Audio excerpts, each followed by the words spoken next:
Hello, everyone. Welcome back to Meet Your Mission. My name is Kalyna White. I'm a manager at GTSC's Homeland Security Today, and I joined this organization right out of college just a year and a half ago. Working at Homeland Security Today, I started to get a sense of how many different missions and career paths there are in the federal space and specifically at CBP.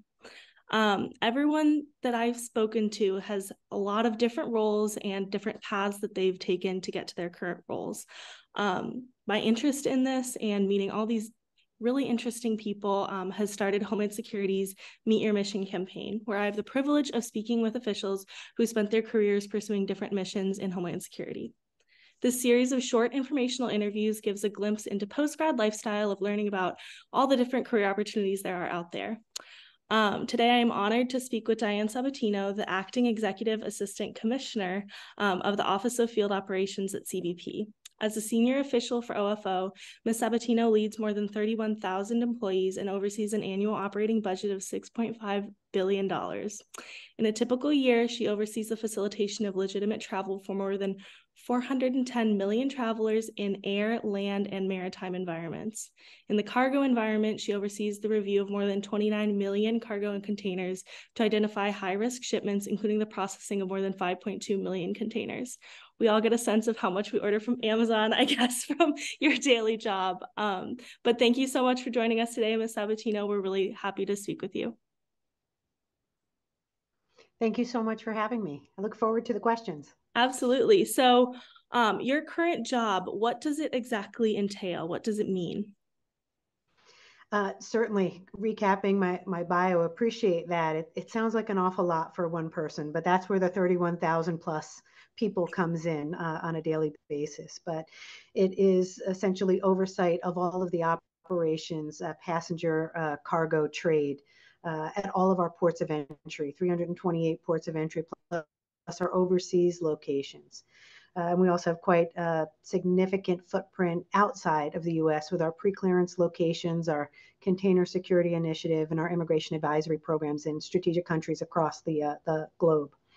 But the daily day-to-day for me really is sitting down and working with the team here inside the Ronald Reagan building and building out strategies for the future.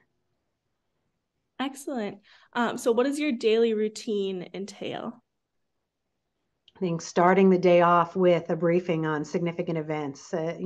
Not too many things come up that we haven't heard or encountered before, but certainly sitting down with a review of kind of where we are in the current state of things. We have migration challenges that we have been working on for the better part of the last 4 years, and though cyclical in terms of my time with the agency, but we're also dealing with a significant threat with respect to fentanyl and synthetics that we are working diligently to tackle at our ports of entry, and not just at our ports of entry. And I think a large portion of the day too, where we talk about what have we learned from the things that we have encountered and how do we build out further, stopping things from coming into the U.S. before they even arrive at our ports of entry.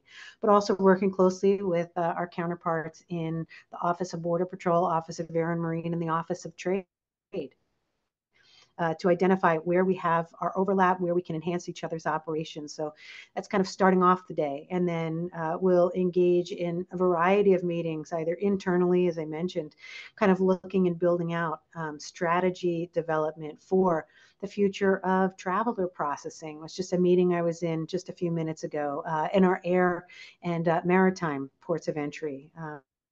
But also looking at how we are refining for the future, how we're getting rid of paper, how we're building automation into. So a number of meetings over the last several weeks have been very focused on, what we're building out for the future and getting better advanced information. But a daily routine, the morning briefings, and then back-to-back meetings pretty much for the entirety of the day. And those meetings could be internal, they could be with external stakeholders, and always enjoyable with our foreign partners overseas.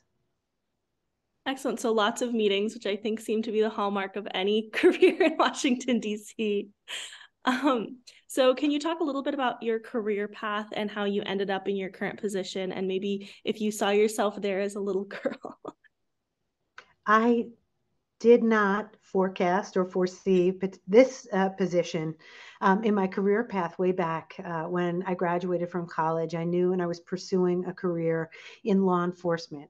And I was a major in sociology with a philosophy minor.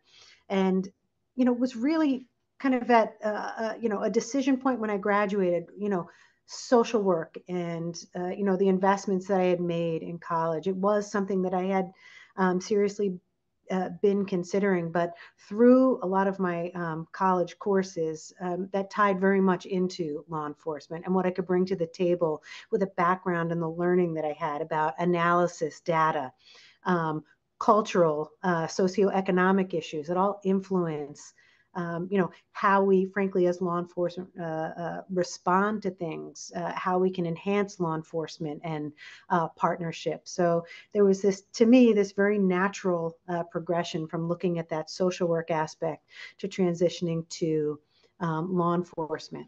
I, at a career fair, I've been very interested in the New York City Police Department, as well as the New Jersey State Police and the New York State Police.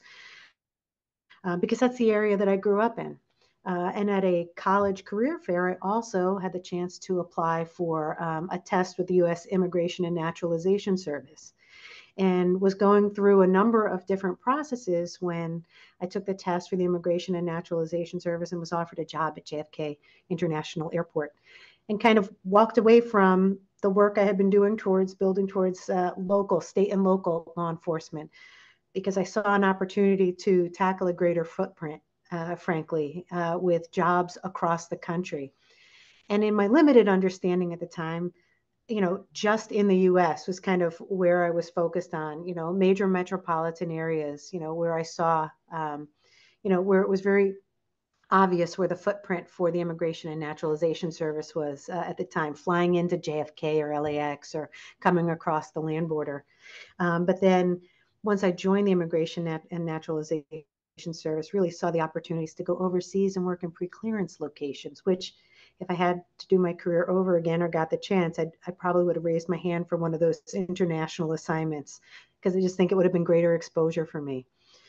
But then working at JFK and being there on September 11th, a considerable career shaper, not just for me, but for everyone in our organizations, and kind of the inflection point we were at from the US government, where a decision was made to take the siloed operations. And, look, we had great partnerships with agriculture and the Customs Service at the time at the ports of entry, but we really weren't sharing the level of information, the coordination, and engaging with our stakeholders as cohesively as we could have. And certainly from information sharing, even within the agencies, we could have done a better job. And then 2003 came around, and the three legacy agencies were merged into U.S. Customs and Border Protection. I was a supervisor at JFK at the time and saw the opportunity to go to Washington, D.C., coming from the largest international processing airport in the country, to go provide my experience and expertise from an immigration background in the front office for the Office of Field Operations. And it was an exciting time because we were really building something pretty incredible. And from my move to Washington, D.C., I swore 2, maybe 3 years, and then I would go straight back to New York. 2 years later, I was in a car with all of my belongings and headed to South Florida because a job opportunity came up. And I think that was like the beauty of working for, I think, any federal agency, but certainly with Customs and Border Protection. Taking my experience from JFK, from Washington, D.C., and seeing the opportunity to kind of expand the landscape that I was familiar with, and traveled down to South Florida and spent 15 years working in a number of different positions down in South Florida.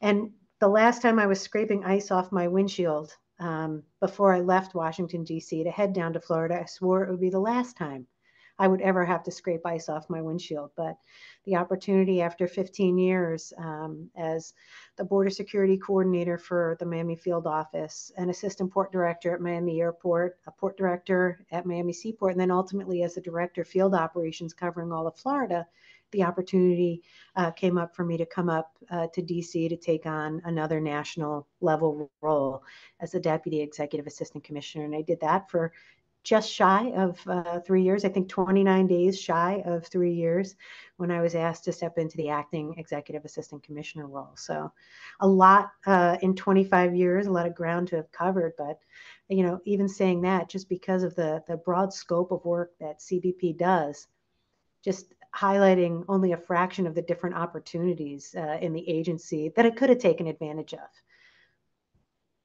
Did you have a favorite job or even port that you worked at?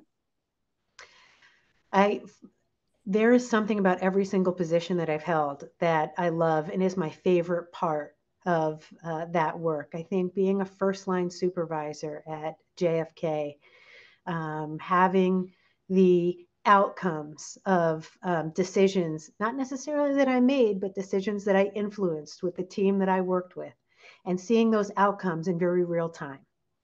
And having to make tough calls and tough decisions, but seeing the immediacy and then being able to work on the front line, it's hard to replace that level of interaction that you still have with the public and seeing things, live and happening and developing. Certainly, when I was in Washington, D.C., I think what my favorite part of that was really seeing all of the different operations that we cover. I had primarily worked, all but maybe a handful of days in passenger operations at the airport terminals at JFK. And when I got to Washington, D.C., seeing all and being exposed to the cargo and trade in our international footprint. And then I think certainly going down to Florida, I'm not going to lie, the weather played a big role, in my happiness and being and staying in South Florida for the 15 years. I have to be honest, I think if I didn't have the opportunity, because every position I've been in has been anywhere from 2 to about 5 years, taking on something new. I think in the positions that I've been, I mentioned the border security coordinator, again, learning the lay of the land down there, coordinating special operations and working with our other law enforcement partners. But then as the assistant port director at Miami International Airport during a time when we were opening up a brand new terminal. It was a pretty exciting endeavor for us, challenging, again, because resources and the application of resources is a challenge when growth is just exponential. And then Miami Seaport. Miami Seaport was one of the most fun environments that I got to work in. And I think the fun isn't because the other jobs weren't fun or there weren't exciting things, but there was a bit more autonomy that I felt working in the maritime environment and flexibility with how we prioritized the work that we had because of how it moved. So it was just a logistics change. And then certainly as a director of field operations, developing the team, that I worked with. And I think that, again, why I kind of sit in roles anywhere from 2 to 5 years. By the end of 5 years, if you're not feeling, for me, I should say, if it wasn't feeling like it was Groundhog's Day, then I was doing something wrong. Because the goal is to develop the people coming in behind you. It wasn't necessarily for me to keep, kind of shaping what the future looked like. It was about building the skill sets and the experience and the expertise into the people, just like people had done for me before I stepped into those roles, but to build the next cadre of leadership to get them to take on and be innovative, be strategic. And then, certainly as the deputy EAC for 3 years, frankly, I still felt like I was learning quite a bit on a daily basis. And, just with the evolution of the threats that we deal with, the challenges that come up, but also exciting to see and be in a role where the technology and really being able to influence where we're going in terms of the investments in technology that ultimately give our frontline teams, whether it's our officers, our agriculture specialists, our import specialists, even our mission support specialists, the tools to remove administrative burdens from them so that they can do what they do best, which is talk to people, certainly right on the front lines, determine intent, and put their hands on cargo where they have to go look and see what's coming in. Definitely, I can't imagine how the mission space has changed from 2001 until now, and it's only been 22 years, so I can't imagine in another 22 what everything would look like. Can you speak a little bit about how your work is meaningful to your personal mission or purpose, and kind of what keeps you up in the morning or getting up every day? I'm excited to come to work every day. I really am, even when it's going to be a challenging day. That desire to drive forward and do better and keep my foot on the gas just isn't gone. And I think that really comes with evolving into new positions and taking what I've learned and taking it to a new space. So I think that's always exciting. I think, meaningful to me, my parents, with my older brother who's 3.5 years older, and I have an identical twin sister, from very young, always encouraged us to towards public service and, meaningful, impactful, in the service of others in a variety. My sister is a nurse, and very much, sometimes we talk about the challenges that we have, and even though it's in the medical field, very distinct, some of the challenges aren't that different in how we approach work and when things get stressful and figuring things out and building teams. But meaningful in that, I was able to really fulfill that desire for public service, and throughout the positions, see the impact to the public, and not my personal impact, but me as a small cog in the big machine of CBP, and how CBP, frankly, positively impacts, the outcomes from international trade and travel, all the way down to the impacts it has on our very communities, right? We have to keep agriculture products safe. We have to protect economic prosperity, right? We are in a trade, battle every day, making sure that our economy isn't undermined because people, are adhering to the regs and statutes that they should. And at the same time, keeping bad people and bad things off planes, off maritime vessels, whether it's small boats or big cargo containers, and also making sure that we're prepared at our land border ports of entry. So I think that meaningfulness, and I think no more rewarding.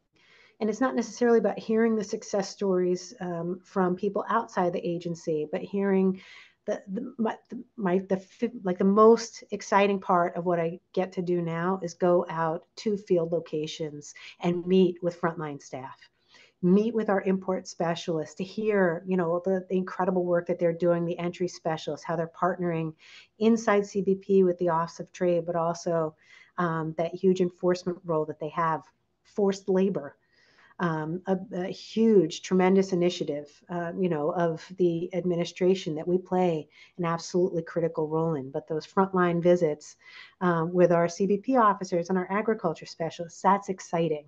And that's what's motivating and inspiring. And frankly, that's what gets me up. It gets me to work. Like, we have a tall task here.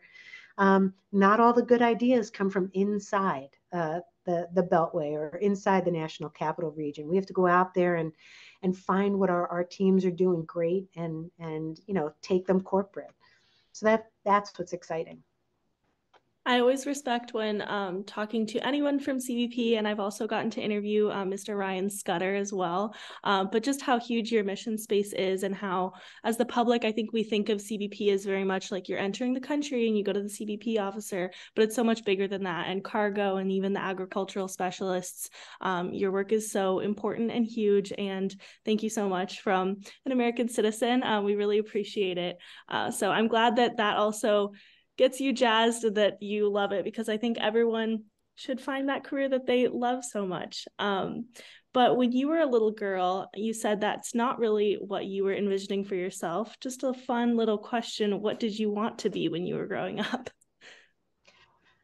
I thought about being a lawyer, and thought when I first got into college, and social work was also maybe being a therapist, working with children, things that align, frankly, with what I do today. I mean, sometimes I think it's hard for people to kind of draw the connection. So maybe I always was looking for this career path, because everything that I think about, what had been kind of in that vision, right? Either being a police officer or being an attorney or being a social worker. Like there's an element of all of that in what I do today. And it's really exciting because we get to mentor um, new classes. As senior executives, we get assigned a new class at our training academy for CBP officers. And the first thing I ask them to introduce themselves, what port they're headed to, is what were they doing and what was their history before CBP. And in a class of 48 people, there is such an incredible diversity of like prior careers, some right out of college, right? That, worked in, and I'll say that like retail. And you would think, okay, CBP, what does it have to do with retail? Well, there's a big part of retail and supply chains and understanding how that works, right? We had people who were Uber drivers while they were in college. There's logistics in that, right? These are all things. And then we have a lot of military, which is incredibly exciting because CBP, as many other federal agencies do, but I'm biased, towards CBP, but people coming out of the military get to now take their service into a federal job, outside of DOD, and continue that service. But they come as logisticians. They have incredibly diverse resources in the Department of Defense that really fit very much planning, strategy, just like everything you can kind of think of, in terms of a career before CBP. There's a role for it. There's an education, foundation that, touches humanities, it touches math, it touches science, it touches, law. There's a role in CBP, and maybe it's not a CBP officer position at the ports of entry, but we have import specialists, protecting the revenue of the United States in our Office of Trade. But even our mission support specialists, a great spot for us in recruiting people who have backgrounds in supply chains and logistics, because just like other industries have supply chains, CBP does too. We need goods, technology, people who understand budget, acquisitions, accountants. I mean, if you think of a career path, or a particular line of work, I can guarantee we can find something in CBP that covers that scope of work. Well, now that you've convinced us all to apply for a position at CBP, do you have any advice? Yeah, I know. I might. Do you have any advice to those entering the workforce right now? Anyone entering the workforce, raise your hand, regardless of whether or not, and this comes up even when we're recruiting specifically for CBP and CBP officer positions. If you don't have your hand raised, if you're not putting in for things, if you're not investigating, like what the position or the career that you're like, raise your hand.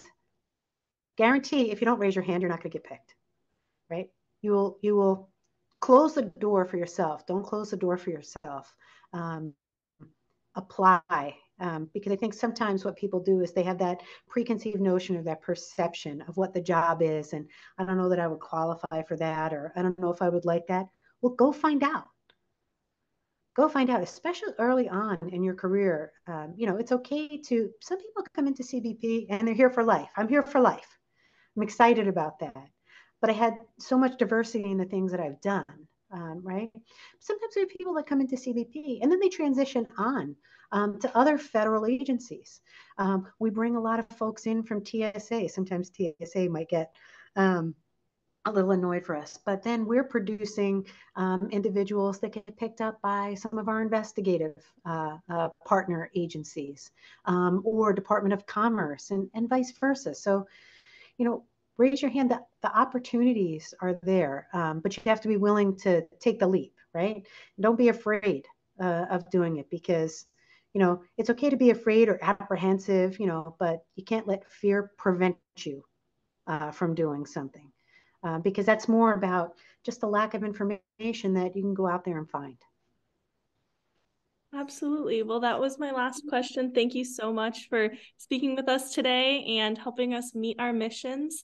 We really appreciate you taking the time. Oh, thanks so much, Kalyna, and really appreciate the opportunity. And, Homeland, security, just across the department. I mean, CBP is just one agency of so many where there's so many opportunities for individuals.